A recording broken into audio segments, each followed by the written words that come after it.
তো বন্ধুরা আমি চলে এসেছি আবার একটা নতুন মিনি ব্লগ নিয়ে। তো 6ই এপ্রিল ছিল আমার বড়দির জন্মদিন। সেই কারণের জন্য মেজদিদি ঠিক করেছিল যে বড়দির জন্য নিজে হাতে চাউমিন এবং কেক বানাবে। আর আমার মেজদি কিন্তু ফার্স্ট টাইমই সেবারে কেক বানায়। আর সত্যি কথা বলতে কেকটা এতটা টেস্টি হয়েছিল যে কী বলবো, যেহেতু ফার্স্ট টাইম বানিয়েছিল সেহেতু দিদি একটু নার্ভাস ছিল যে কেমন হবে, বাট খেতে অসাধারণ হয়েছিল, আমার তো খুব সুন্দর লেগেছিলো। এবং এই দেখো আমার দিদিবাড়ি চলে এসেছে, আর টমিও কিন্তু এখানে চলে এসেছে আমাদের রাস্তা আটকাতে।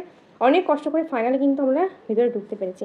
দেন যেতে পারে দিদি আমাদের দিয়ে দিয়েছিল পাস্তা, বাট আমি তো পাস্তা খাই না, সেখানে মেজদি একাই পাস্তাটা খেয়ে নিয়েছিল। আর দেখো কেকটা, আর দেখো দিদি এখানে একদম পুরো কেকের বাটি নিয়ে বসতে পড়েছে কেক চাটতে। এবার হবে কেক কাটিং পর্ব। আমি তো খুব এক্সাইটেড ছিলাম যে কখন কেকটা কাটা হবে এবং আমি খাবো। আর একদম পুরো প্রথম থেকে লাস্ট অবধি পুরোটা ভিডিও করা, ফটো তোলার দায়িত্ব কিন্তু আমার উপর পড়েছিল। আমি ছিলাম হচ্ছে কি ক্যামেরাম্যান। কারণ দিদি বলেছিল যে তুই একটু ক্যামেরাটা করে দে, কারণ হয়তো আমি একটু বেশি ভালো পারি। যাই হোক, আমার তাকে প্রশংসা করে না, তাই আমি নিজেই নিজের প্রশংসা করছি। যাই হোক, এবার কিন্তু কেক খাওয়া হয়ে গেল। এবার কিন্তু আমরা চলে যাবো বাড়ি। দেখা হচ্ছে নেক্সট মিনি ভ্লগে, এবং খুব তাড়াতাড়ি আমি নিয়ে আসবো আবার একটা নতুন মিনি ভ্লগ।